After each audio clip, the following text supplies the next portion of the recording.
Welcome to The Life of Letters, a podcast exploring the history and future of calligraphy, handwriting, type design, and all things lettering. Join me, Laura Edralin, a London-based calligrapher, as I connect with artists, historians, stationery experts, and more from around the world to uncover the stories behind the letters and the journeys of those who bring them to life. I'm delighted to be speaking with traditional sign writer and gold leaf specialist Liane Barker in today's episode.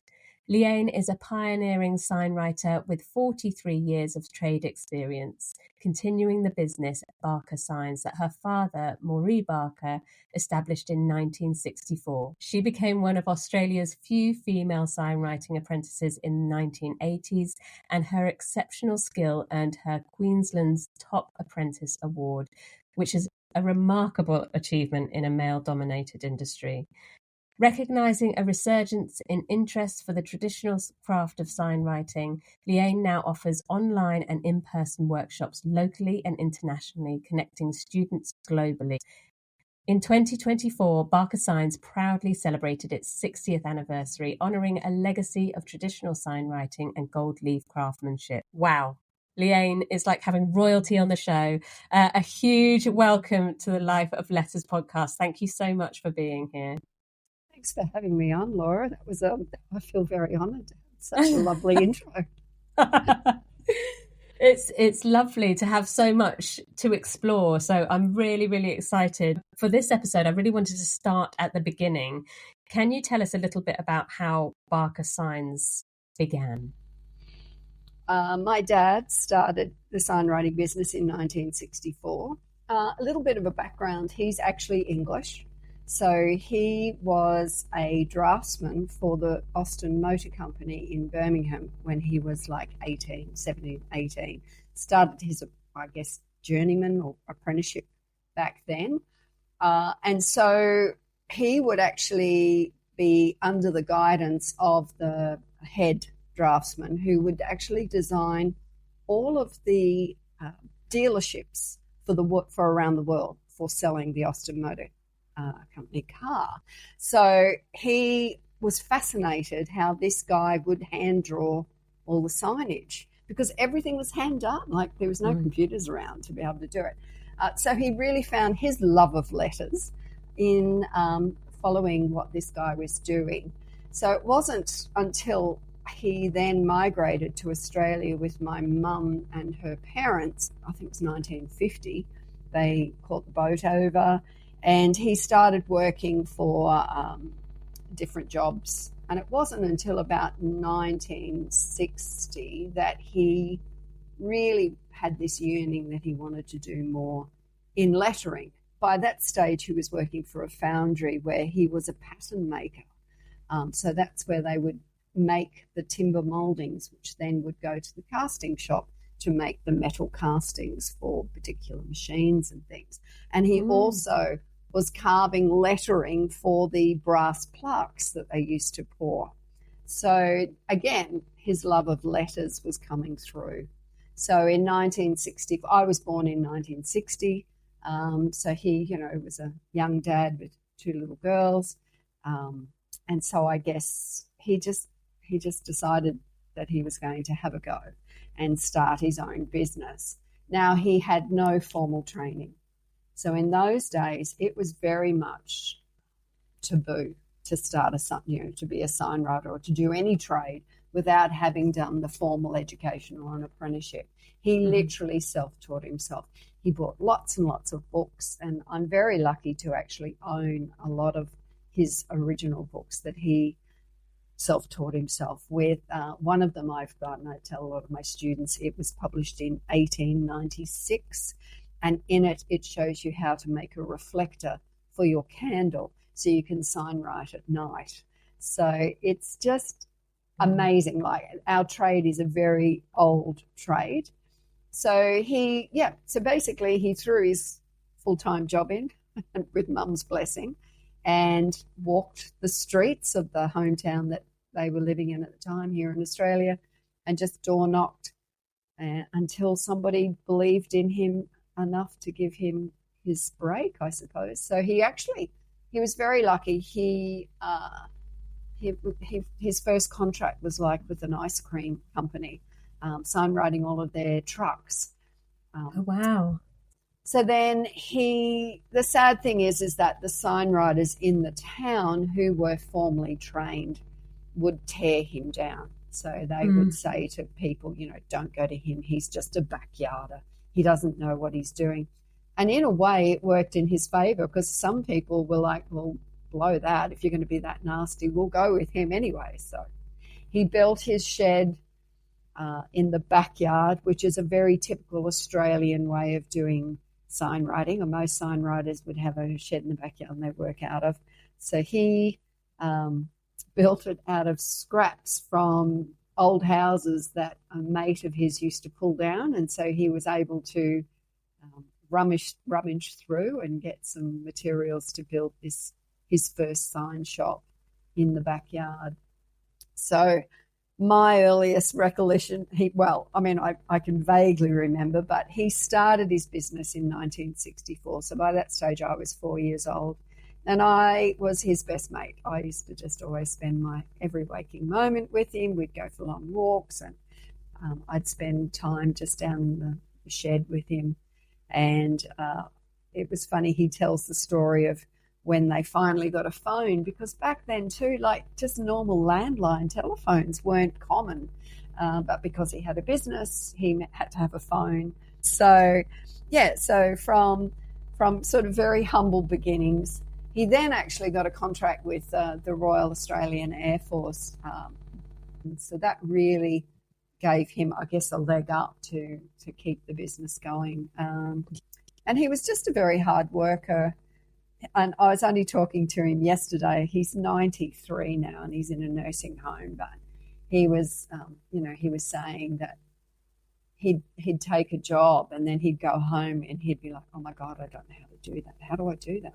He'd say to the client, yeah, I can do that. And then go, how do I do that? And he'd read books and basically teach himself. So, sign writing is very much about being self-taught these days. There's not a lot of formal training. And so I want people to know that don't ever feel bad that you don't have that piece of paper. Just have the passion and you'll do well. That's so lovely and so relatable to so many people. I think it's really easy, especially when there's already a fear around starting your own business or doing something because you love doing it. We're now in Australia still, but it's the 1980s.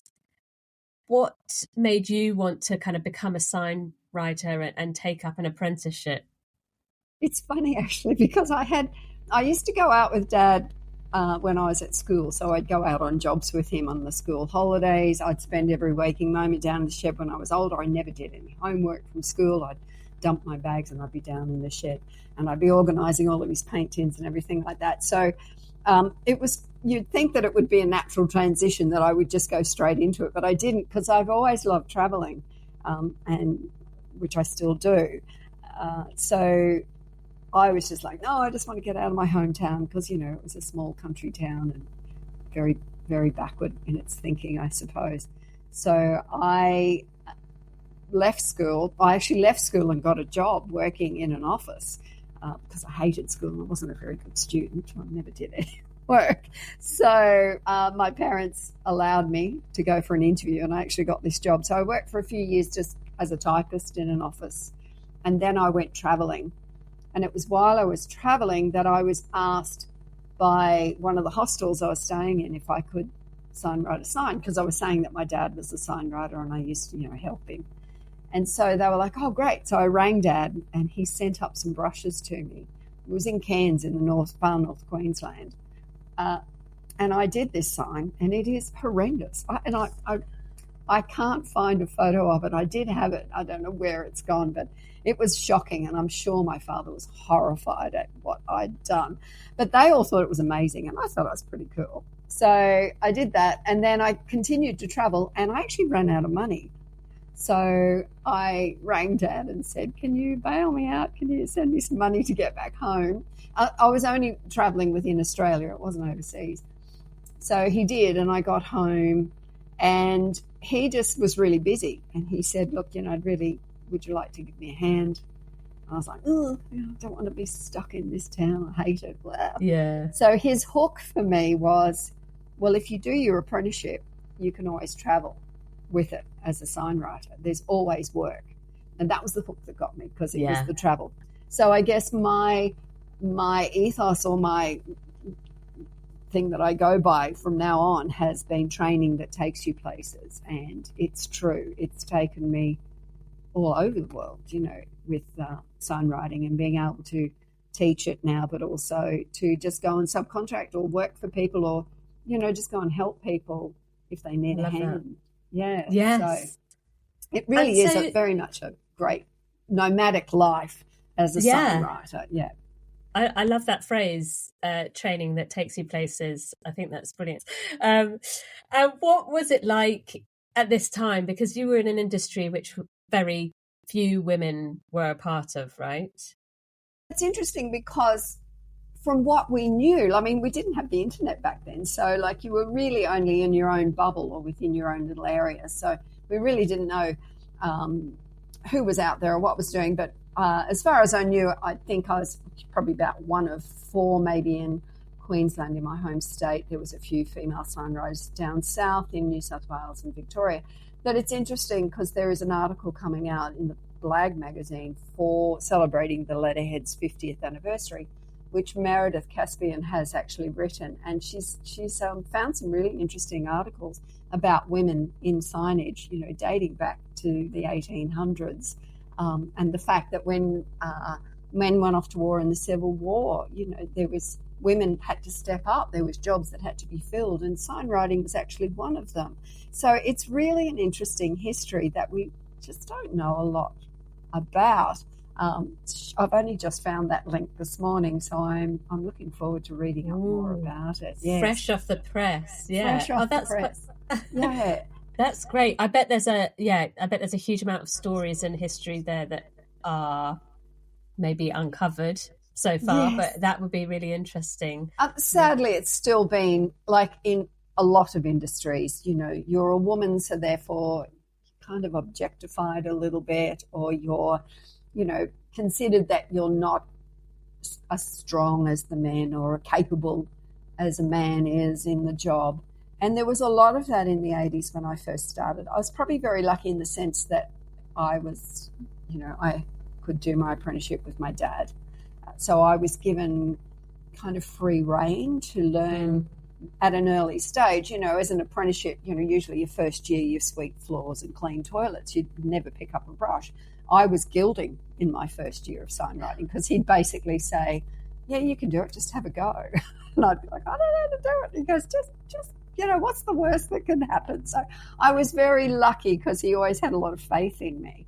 But I do remember going to a lot of sign writing meetings. So he was the president of the Sign Association at the time back then. So we would go to a lot of meetings and conferences and get-togethers, which was great. And, but I remember at one dinner I was at, some old guy I was sitting across the table from, and I was in my 20s. I would have been about 23 at the time. And he was just like, women in the sign industry, they can't do the work that we can do. And he said, if you had to go out and do a job with 16-foot steel trestles, you wouldn't be able to do it. And I looked at him and I just went, hang on a minute, can you lift 16-foot steel trestles? They're very heavy. They're ridiculously heavy. And by the way, why would I break my body doing something like that when if you work smarter, you would actually get the job done easier, So he was sort of like, And then it turned out that no, he couldn't lift 16-foot trestles on his own, and why would you? So there was kind of a lot of that attitude. You really had to prove yourself. You were constantly, it was funny because in the 80s, I started my first business at about 24 when I finished my apprenticeship. And it was in an even smaller town than the one I was in. Circumstances had just turned out that I ended up in this town. And every job I got for the first couple of months were massive jobs with scaffolding and up high and, all that sort of thing. But the guy that I was going out with at the time, his father worked at a private boys' school. So I would actually go in on a Friday afternoon and say to the Year 12 boys, who wants to earn some money this weekend? I need help to put some scaffolding up. So, like it's being resourceful as a woman, I think that's the thing. Like you just learn to work smarter. I would get clients ringing me, I'd have somebody ring up on the phone because mobile phones weren't around back then. And they go, it's the boss, it's the boss in. And I would say, oh, they're not in at the moment. But if you leave your number, I'll get them to ring you back. And then wait about half an hour. And then I'd ring them and they'd go, oh, you're a girl. And I'd go, yep, that's me. So it just, I kind of played the game because you had to. And it was very much in those days, you didn't want to rock the boat or get them too upset or, you had to learn to take a joke or whatever, and I'd be asked constantly, oh, why don't you wear short shorts? And that whole objectifying thing is really annoying. And I guess I used to get a bit frustrated.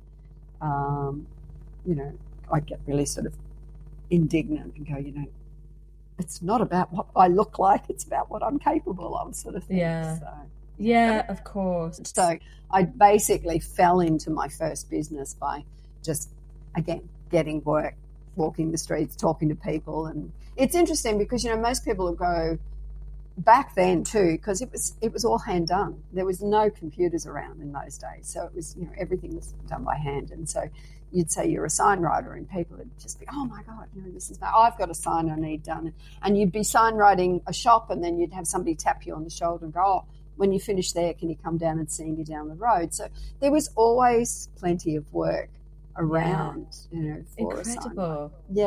So that was kind of the early days. And then I was offered a position to manage a sign shop in Brisbane, which is the capital city of my state, home state, Queensland.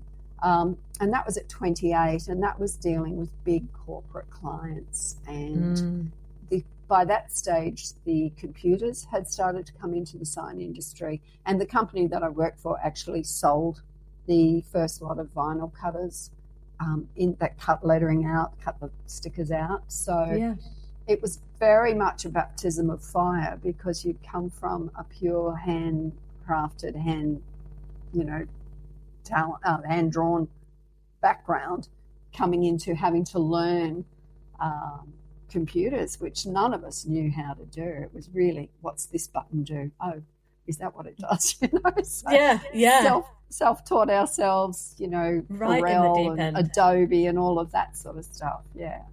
Incredible. And actually that segues really nicely because I wanted to ask you to just explain a little bit about the differences between the traditional sign writing and more modern approaches. Are there particular approaches that it's just starting to get lost, or maybe are they coming back? Sadly, when the computers hit the industry, so it would have been, as I finished my apprenticeship, is when the first vinyl cutters started to come into Australia. So that would have been about 1982, 83. Mm-hmm. My dad actually bought one of the very first vinyl cutters, which was a Gerber machine, and it would cut lettering, and it was really slow, like compared to what is out there now. But I remember we were just mesmerised by, like, oh my God, like look how quickly it cuts a letter in comparison to actually hand painting a letter. I'm quite vocal actually about the computers in the sense that they're really a tool. I'm not against them. I'm not against computers in the industry because, yes, hand painting signs is great and hand drawing all your layouts is fantastic. But if you're going to spend 20 hours designing something, you're not going to make a lot of money because people aren't going to pay you for that. So, we do all still use computers to design stuff. What I tend to do is I might design something in Illustrator, and then I will print that out, and then I'll draw back into it and give it that sort of, because I find computer fonts, I hate computer fonts because they don't do the spacing correctly, and they're just very stilted. Whereas, with hand painted stuff, you do get that flow and that design, sort of easy design with them. So, but again, they're a tool. You don't see a builder on a building site using an old handsaw. They use the latest equipment. So what I the sad thing for me is that in the early 80s, all of the old sign writers turned their back on the computer and said, this is not sign writing, it's not the real thing, we're not doing it by hand anymore, which allowed people who weren't qualified at all in any form of design, layout, lettering, colour theory, nothing, to buy a computer and suddenly call themselves a sign writer. Mm. So companies were buying, like big companies were buying all of so it started with vinyl cut lettering, which was self-adhesive, and then it moved into the digital, where it's all digitally printed, and now you've got LED lights and all of that now. But so bigger companies had no idea about signage. They had no clue. So then they were employing graphic designers, which is great because it meant that there was another opening for that industry. But graphic designers were designing things and had no idea how that translated.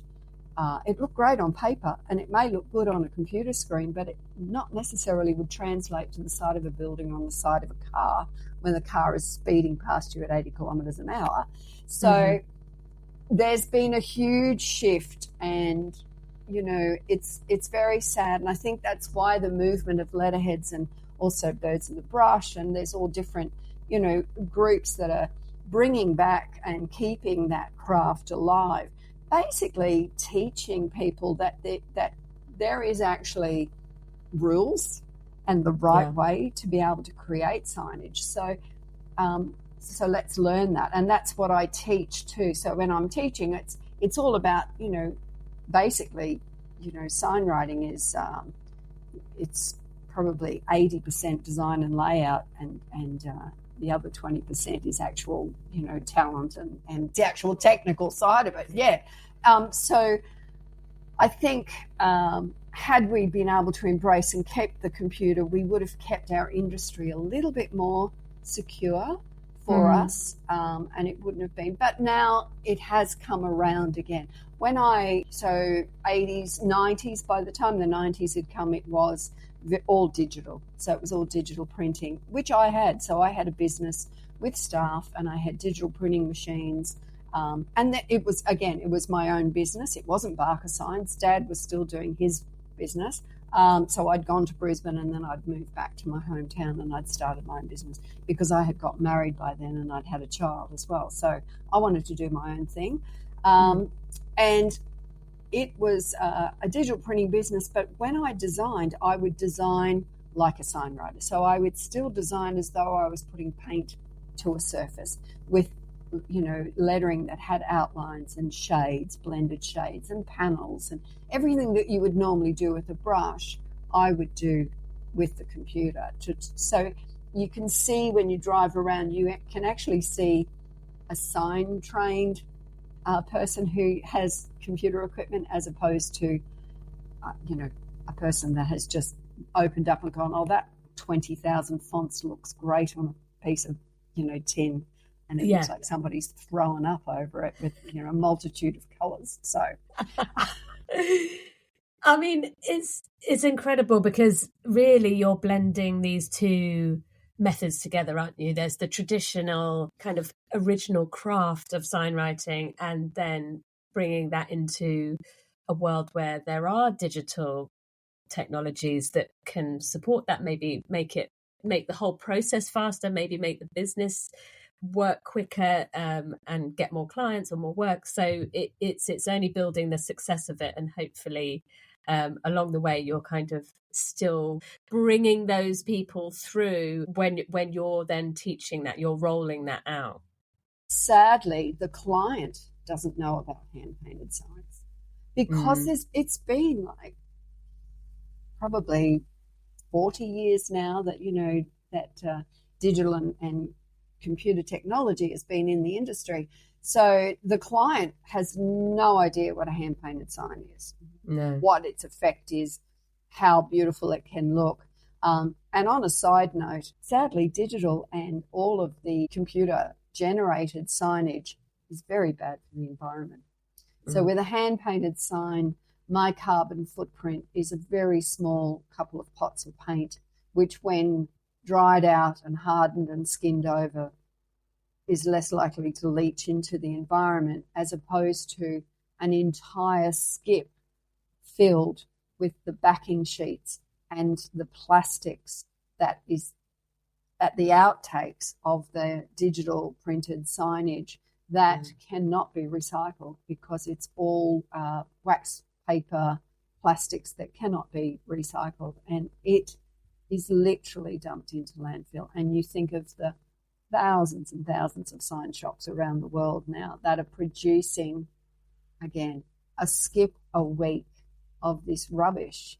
It's quite frightening. And I think this is why a lot of people, there is a movement towards, in all industries too. I think, particularly in the UK, you've got the King, continuing the grants and that for the heritage crafts, and they're actually honouring people who do amazing things, with their hands and these traditional skills. And I think it's fantastic that particularly over there, and that's why I love coming to the UK, because I just feel like you're honoured and you're heard. Whereas over here it is still very much cheap and cheerful. They just want a quick sticker sign. They don't care how long it lasts. And look, it won't last. That whole sign is then torn off the building and put into landfill. So it's really about educating the client into what the alternatives are, because they just don't know. And when you do tell them, they're like, oh, well, because people go, oh, hand painting's really expensive. Actually, it's not. In the long run, it's actually an investment. So, and particularly gold leaf. Gold leaf is an incredible investment for your business, and it's beautiful. Oh, I've seen some of your gold leaf work. It's incredible. And in terms of the craft itself, in terms of kind of scaling, so maybe you've got hundreds of them, but what's the sort of largest sign that you've worked on, can you think?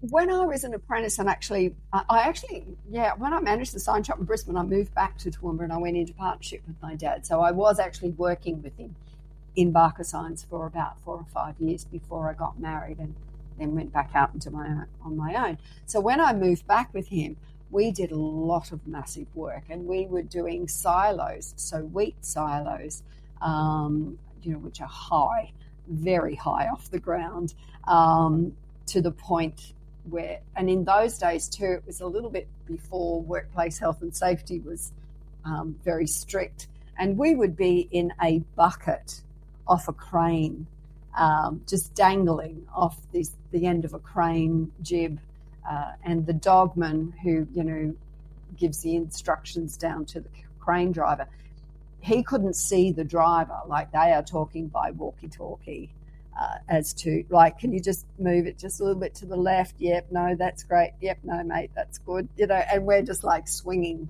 on the end of the crane in a bucket, and we would take the front of the bucket out because you needed access to the area that you were going to paint, and there was no harnesses or anything in those days. It was one step forward, you would have just fallen to your death. But I think you kind of knew that you just had to be quite aware of what you did. I think the lettering was probably 4 meters high in the letters alone on the side of the shed. So so I've done that right down to very small honour boards, which is like 12 mil high lettering and gilding that. So the great thing with signwriting is you really never know what your work is going to be from one week to the next. You might be gilding a vintage timber speedboat one week, and then you might be signwriting a window, or you might be doing honour boards, or next week I'm gilding a frame for a mirror, so I do a lot of interior gilding as well as signwriting. So wow. Is an honour board where they've got like the names of people? In schools and things, and in it's where they honour, usually school captains or whatever, like Eton and places like that. They have all, so they have them here in Australia, and a lot of them are done in vinyl, in stickers.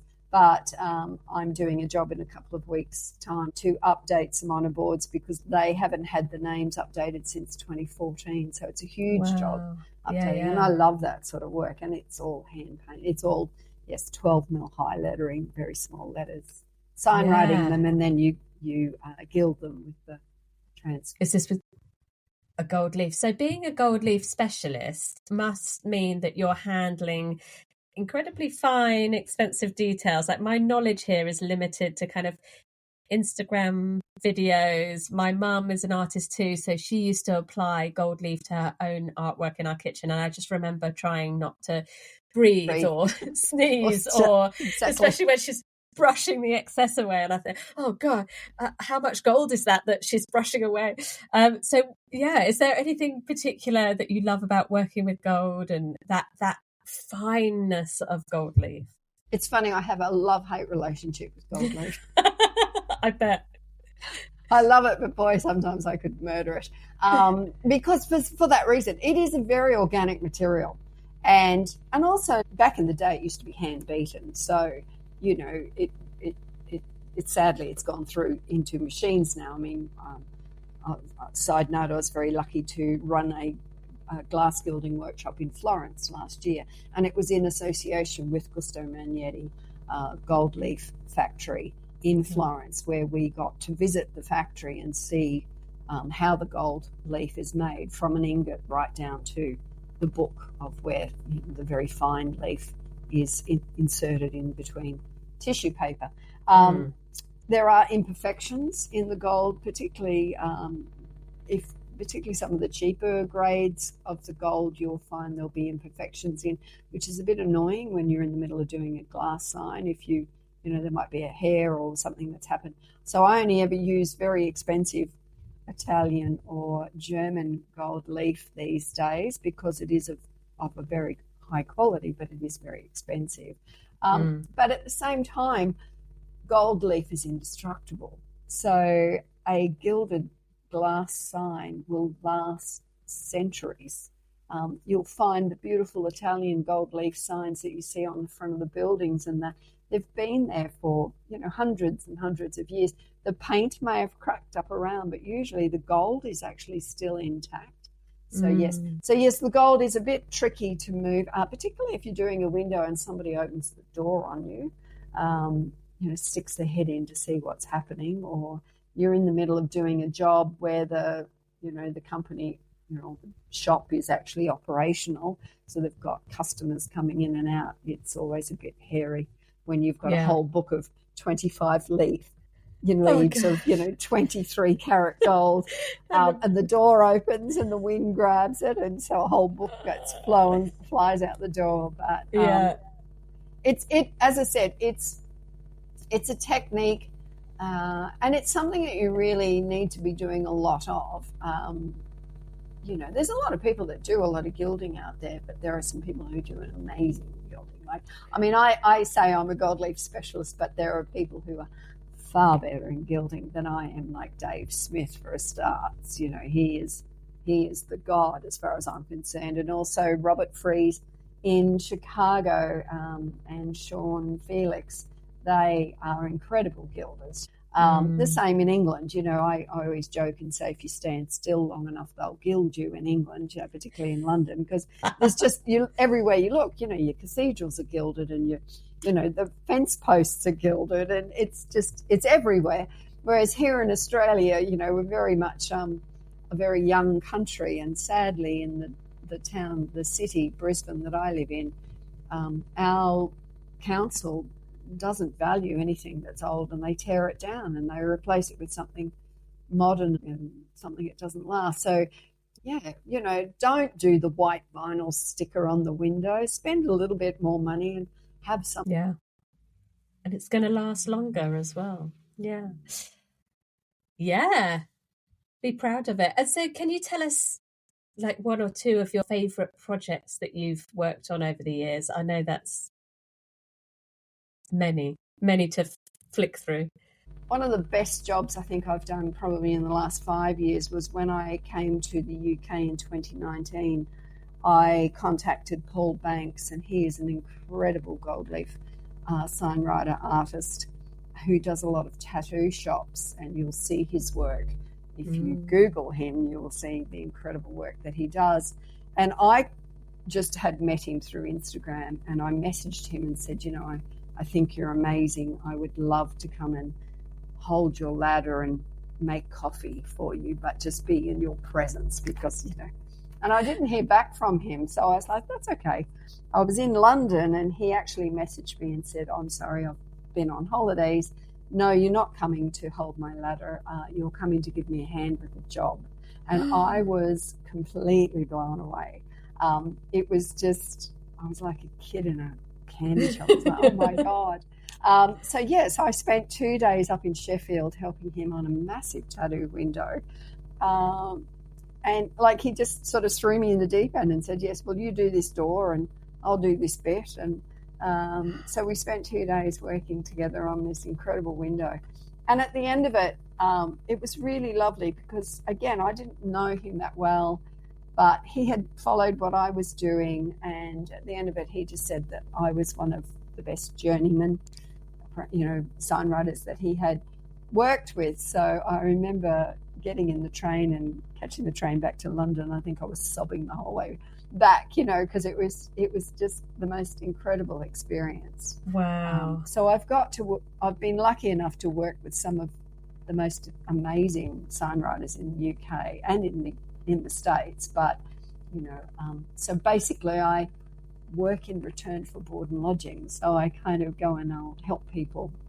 I worked with Ginny Marlowe from, she's in near Bath, and she does all the canal boats, and I've always wanted to signwrite a canal boat. So I was very lucky last year to actually work with her for a week and help her signwrite some canal boats because she does some amazing stuff. So I've really connected with a lot of people around the world, and so I guess I can't really say there's been a lot of jobs that I've done, but there's been a lot of standout stuff that I've just helped other people with, which I really love doing.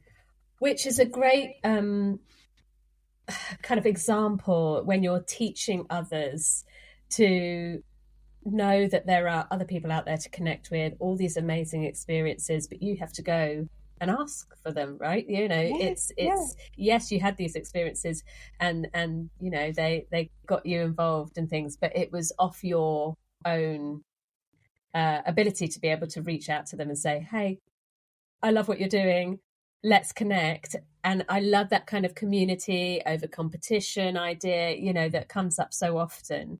And obviously you've just launched a new course. This is opening up this huge traditional craft to lots more people. Can you tell us a little bit about the course and how you teach? Yeah, well, I'm still working on it, and it's terrible because I've been saying for the last, probably 18 months, yes, it's almost finished, but there's a lot. My problem is it's like us all artists, and you yourself are probably the same. You're always worried it's not good enough, and it's got to be so much better before you actually start it. And everyone sort of says to you, just get it out there, but it's really hard to do that. So I started teaching probably it was after I was invited to be part of the all-female signwriting exhibition in Chicago in 2017.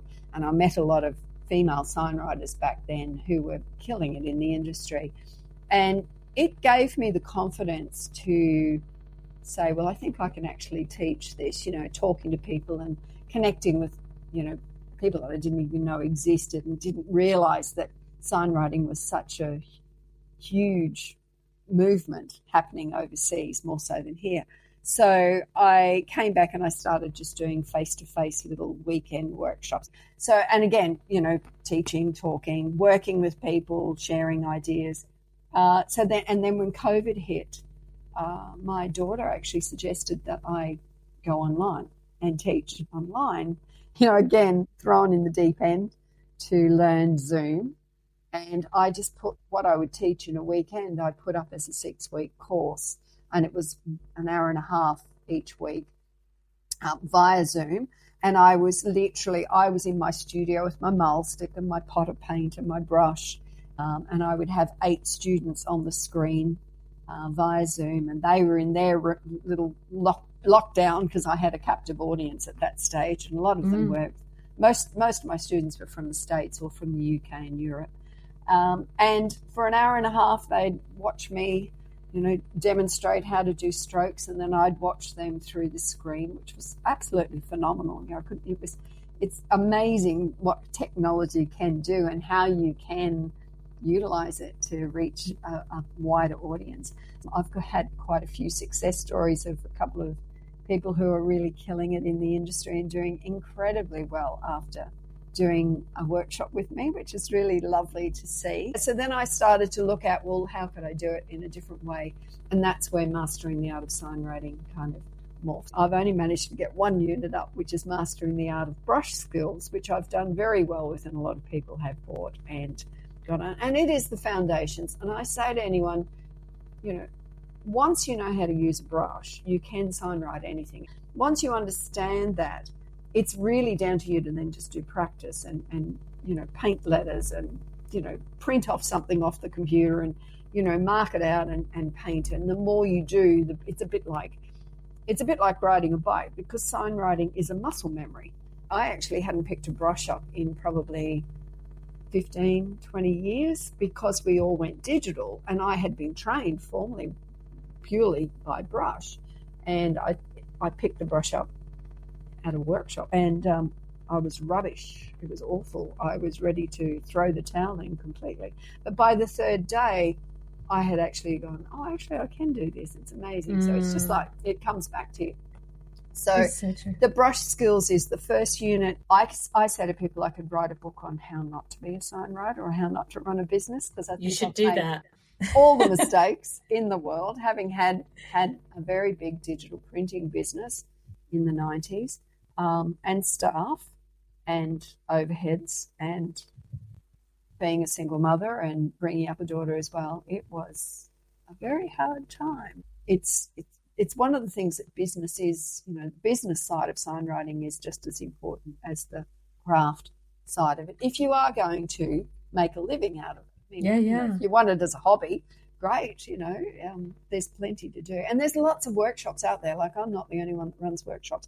There are lots and lots of people running workshops now. And I say to all of my students who do mine, go and do as many as you can, because we all teach a little bit differently. I teach what I was taught back in the 80s, and that's why I like traveling and working with people, because when I go and work with somebody, they're learning off me, but I'm learning just as much off them, because they've learned new techniques or they've learned new shortcuts that I would never have thought of. And, it's just it's that sharing of ideas, and again, that community. Yeah. I love that. And I think the more we can learn and share together, the more we then impart that to other people in their signs. Well, I am very grateful to my dad. He worked right up until he was like late 80s. He was still pottering around as Barker Signs. So I couldn't actually take over the business name because he had it already registered to himself. When he finally decided to hang up his computer and his little bit of brushes that he'd used, I then was able to take over Barker Signs and continue it. So, and as I said, I'm extremely grateful to him to have given me the opportunity to learn this trade, because there's been a lot of women, and I get a lot of people, all the world over, will say, I really wanted to do signwriting, or, but they wouldn't let me, nobody would put me on, or nobody would give me the chance. And so, I realized that I was very lucky that, I kind of fell into it. He's 93 and in a nursing home, and, we talk quite regularly, and he's always, what job are you working on? I'll come and help you. He can't walk. He's in a wheelchair now. And I just go, no problem. I'll come and pick you up. Just lazing around in that bed all day, come out and start slinging some paint with me.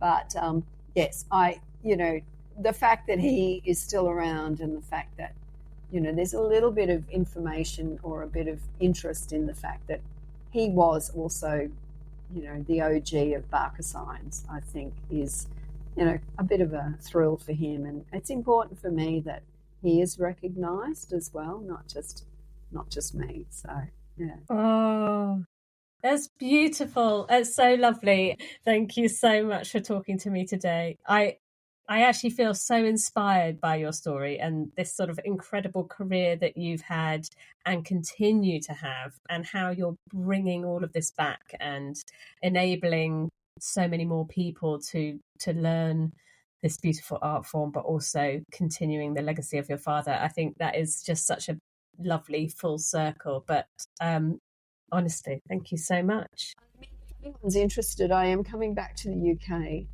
and there will be some workshops announced. I'm hoping to have a 4-day gilding retreat, which will have some guest artists who will come along as well, so it won't just be me. I'm also looking at doing another glass gilding workshop, which will be in the north of England. Yes, so to find out more about Liane, visit barkersigns.com, or you can connect with her on Instagram at Barker_signs and at Mastering the Art of Sign Writing.